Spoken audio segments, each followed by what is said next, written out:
I was seated near the end of the conference table, hands folded, feet flat on the carpet.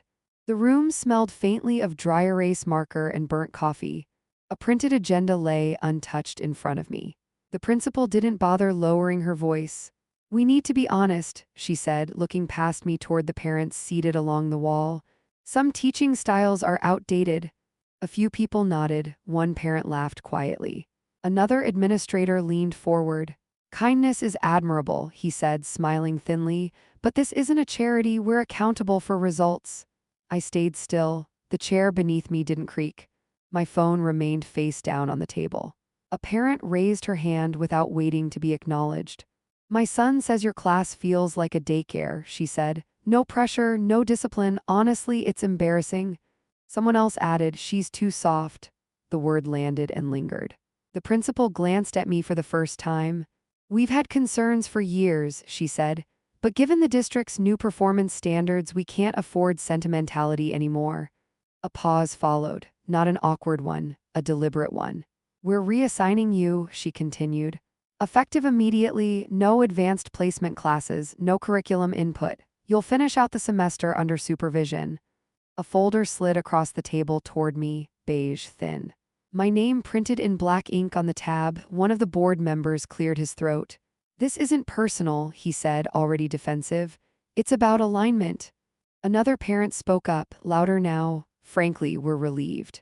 Our kids need strength, not feelings." There was movement around the room, chairs shifting, papers rustling.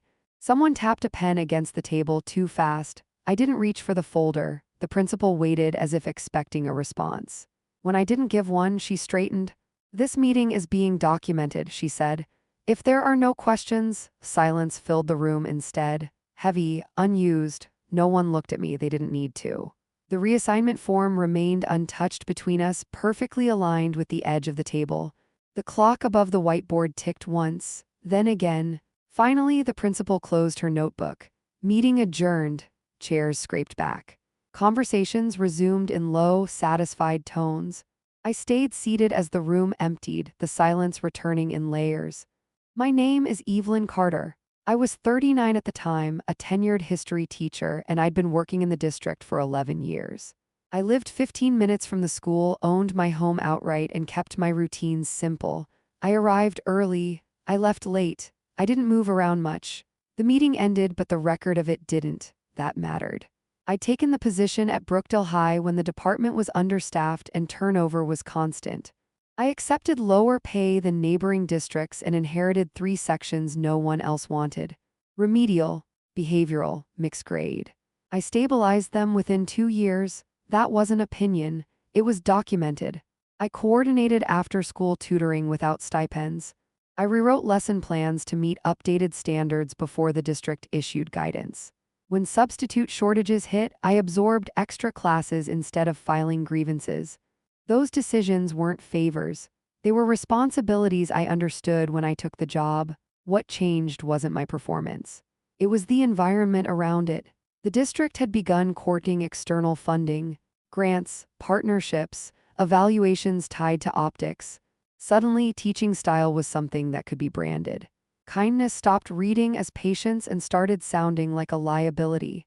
That framing didn't begin at the meeting. It had been building. I'd noticed it in the way emails softened accountability language for certain teachers while mine stayed precise. In the way disciplinary referrals from my classroom were praised for de-escalation, then quietly reclassified as lack of rigor during reviews. Patterns don't announce themselves.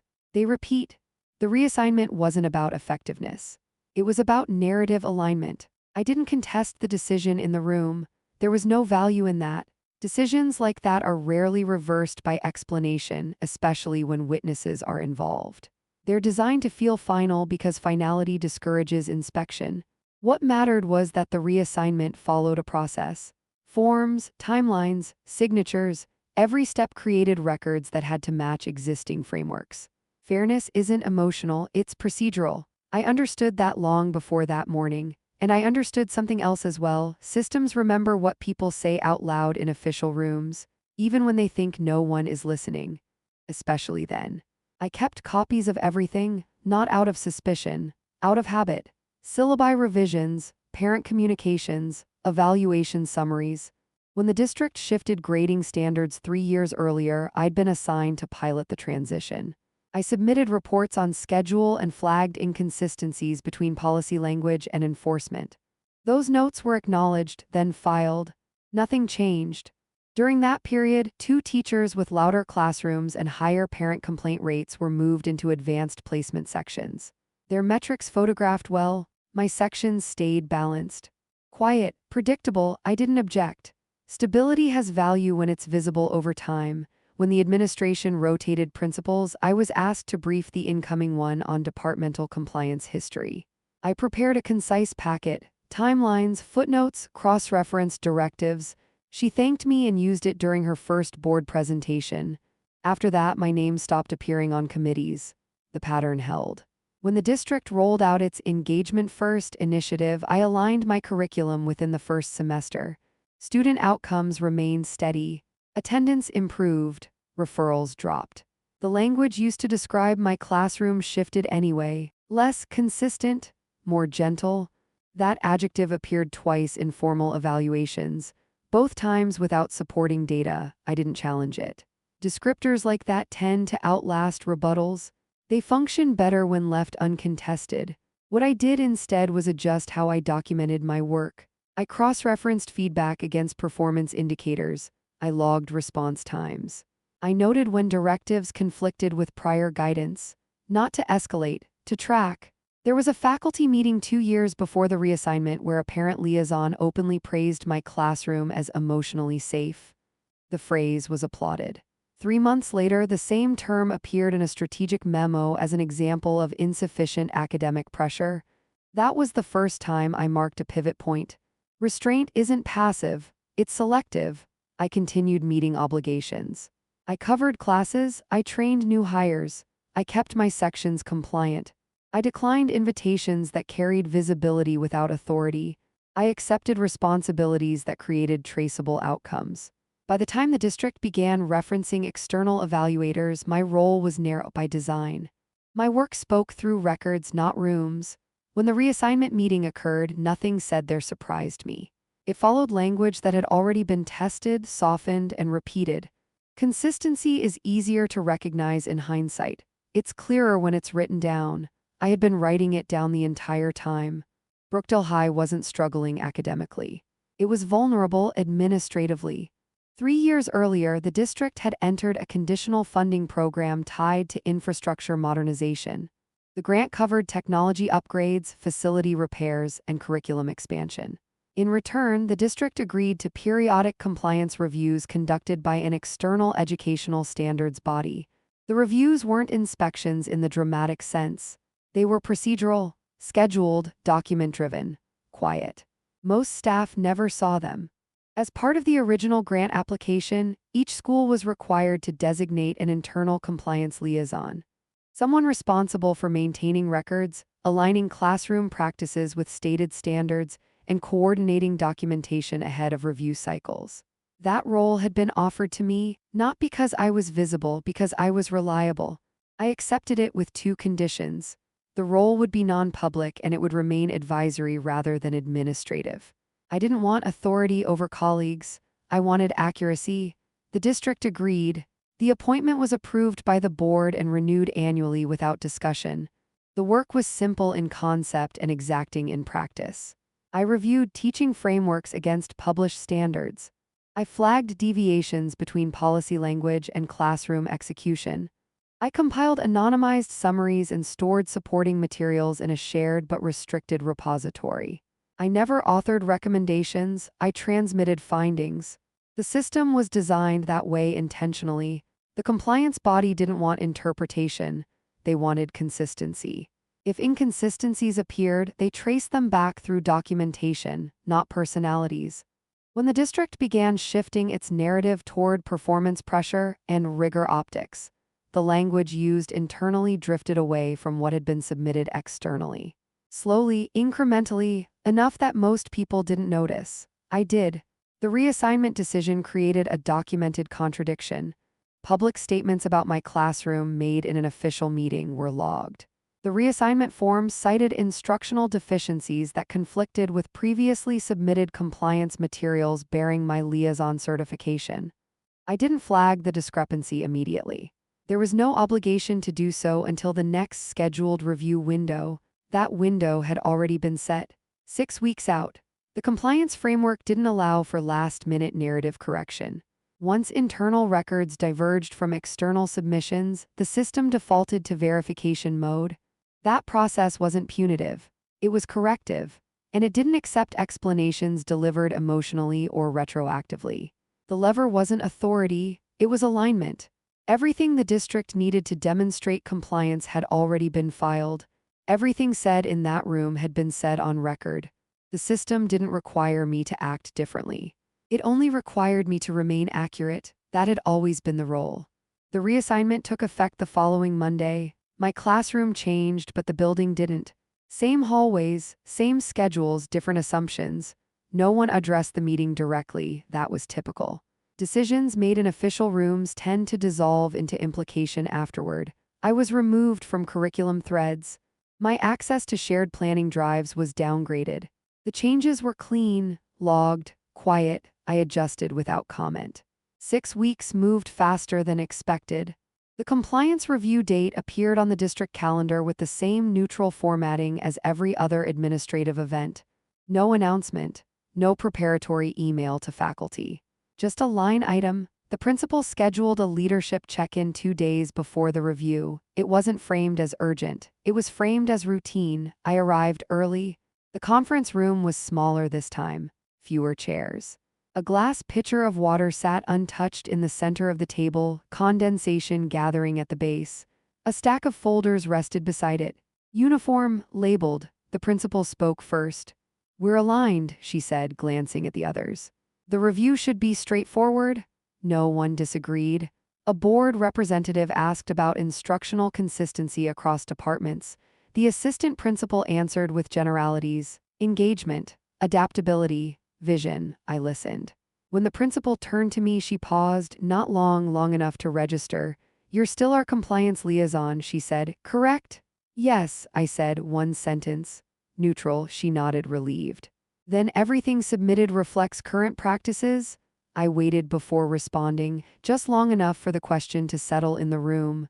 "It reflects what's been documented," I said. Silence followed. Not confusion, calculation. The board representative shifted in his chair. He reached for a pen, then stopped. The assistant principal glanced at the folders, then away. "Good," the principal said finally. "That's all we need." The meeting ended without summary. As they stood, the assistant principal asked if there was anything else required before the review. The question wasn't directed at anyone in particular. "No," I said. "The process is already in motion." No one responded to that. I stayed seated as they left, the glass pitcher still untouched. A bead of water slid down its side and pooled at the base. I straightened one of the folders, aligning it with the table edge. The review wasn't something to prepare for anymore. It was something to wait through. That distinction mattered. The review took place in the district boardroom at 9 sharp, long table, neutral walls, microphones positioned but unused.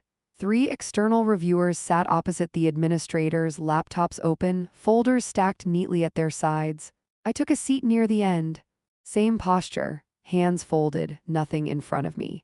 The lead reviewer introduced herself and outlined the process. Verification, cross-checking, clarification if needed. Her tone was even, practiced. The principal nodded through it, confident. She'd worn the same expression at the reassignment meeting. Composed, expectant. The first 30 minutes passed without friction. Infrastructure upgrades confirmed. Technology allocations verified. Budget adherence logged. Then the reviewer opened a beige folder.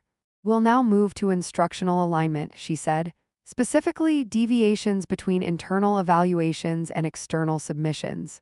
The assistant principal stiffened, just slightly. The reviewer read aloud from a document.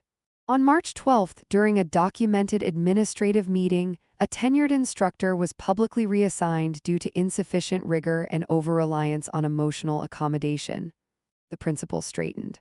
"That was a personnel matter," she said quickly. "Handled appropriately?" The reviewer didn't respond. She turned a page. However, she continued, the same instructor is listed in compliance submissions as maintaining full alignment with district instructional standards with no noted deficiencies through the end of the previous quarter. Silence settled across the table. That certification bears the signature of the district's designated compliance liaison, the reviewer said. Miss Carter? Several heads turned toward me. I remained still. The principal spoke again, louder this time. Those submissions predate the reassignment? They do, the reviewer agreed, which is why we reviewed the meeting transcript. She tapped the folder once, a small sound, precise. The language used during that meeting establishes that the concerns cited were long-standing, she said. That creates a contradiction, the board representative interjected. Surely this can be clarified.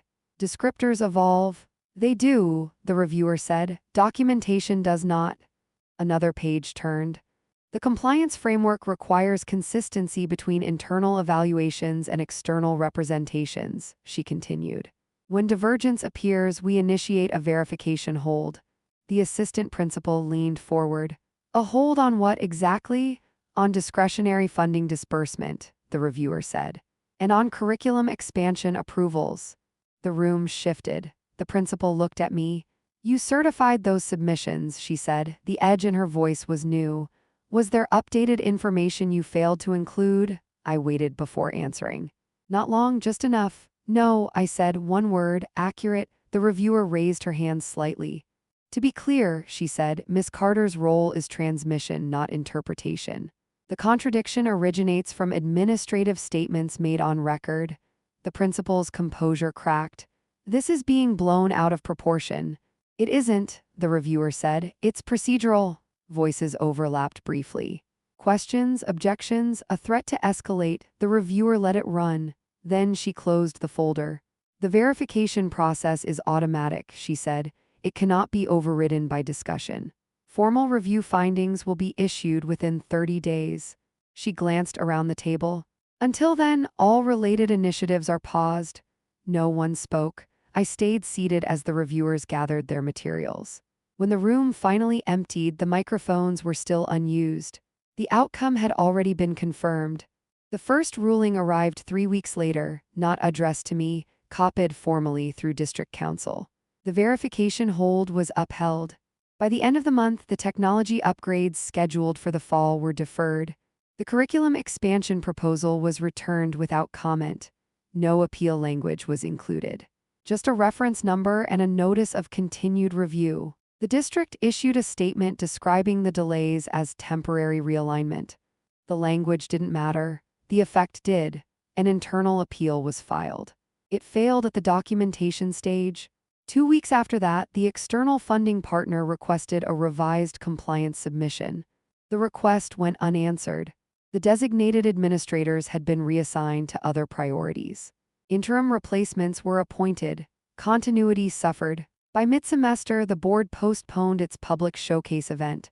The press notice cited unresolved administrative alignment issues. No names were mentioned. Enrollment inquiries slowed. Parent groups went quiet. By the end of the year, the district's discretionary reserve was redirected to cover shortfalls. Professional development travel was suspended. Committee stipends were frozen. Several leadership positions were restructured under operational review. One administrator resigned. Another accepted a role in a different district. The principal remained, but without the visibility she'd cultivated. Her calendar cleared. None of that involved me. I wasn't present for the closed sessions. I didn't attend the hearings. I didn't respond to messages asking for context or clarification. The system didn't require my input anymore. It moved on its own. In January, the compliance body issued its final report. One paragraph summarized the findings. It cited inconsistent internal evaluations, misaligned public statements, and failure to reconcile documented discrepancies within the prescribed window. The funding program was not terminated, it was restricted. Restoration was possible after 2 full review cycles. 18 months, that was the term. The district adjusted accordingly. By spring, advanced placement sections were reduced. Elective offerings contracted. Strategic language softened. The narrative corrected itself without announcement. Institutions don't collapse loudly, they narrow, and when they do, they leave behind what still fits the framework. The first ruling arrived 3 weeks later, not addressed to me, copied formally through district council. The verification hold was upheld. By the end of the month, the technology upgrades scheduled for the fall were deferred. The curriculum expansion proposal was returned without comment. No appeal language was included, just a reference number and a notice of continued review. The district issued a statement describing the delays as temporary realignment. The language didn't matter. The effect did. An internal appeal was filed. It failed at the documentation stage. 2 weeks after that, the external funding partner requested a revised compliance submission. The request went unanswered. The designated administrators had been reassigned to other priorities. Interim replacements were appointed. Continuity suffered. By mid-semester, the board postponed its public showcase event. The press notice cited unresolved administrative alignment issues. No names were mentioned. Enrollment inquiries slowed. Parent groups went quiet. By the end of the year, the district's discretionary reserve was redirected to cover shortfalls. Professional development travel was suspended. Committee stipends were frozen. Several leadership positions were restructured under operational review. One administrator resigned. Another accepted a role in a different district. The principal remained, but without the visibility she'd cultivated. Her calendar cleared. None of that involved me. I wasn't present for the closed sessions. I didn't attend the hearings. I didn't respond to messages asking for context or clarification. The system didn't require my input anymore. It moved on its own. In January, the compliance body issued its final report. One paragraph summarized the findings. It cited inconsistent internal evaluations, misaligned public statements, and failure to reconcile documented discrepancies within the prescribed window. The funding program was not terminated, it was restricted. Restoration was possible after 2 full review cycles. 18 months, that was the term. The district adjusted accordingly. By spring, advanced placement sections were reduced. Elective offerings contracted. Strategic language softened. The narrative corrected itself without announcement. Institutions don't collapse loudly, they narrow, and when they do, they leave behind what still fits the framework. I remained reassigned through the end of the school year. The supervision requirement expired quietly. No announcement. No reinstatement ceremony, just an updated schedule posted to the internal system. I returned to my classroom in August. Same room, different assumptions. No one apologized, that wasn't necessary. Institutions rarely do. They correct course instead, then pretend the path was always straight. The district updated its instructional language the following quarter. The term gentle disappeared from evaluations. In its place were measurable descriptors, structured pacing, consistent outcomes, documented stability. That adjustment mattered more than acknowledgement. Fairness isn't about recognition, it's about alignment. I declined invitations to rejoin committees. I accepted one responsibility instead. Mentoring new teachers assigned to mixed grade sections. The role was informal, unpublicized, effective. Kindness works when it's structured.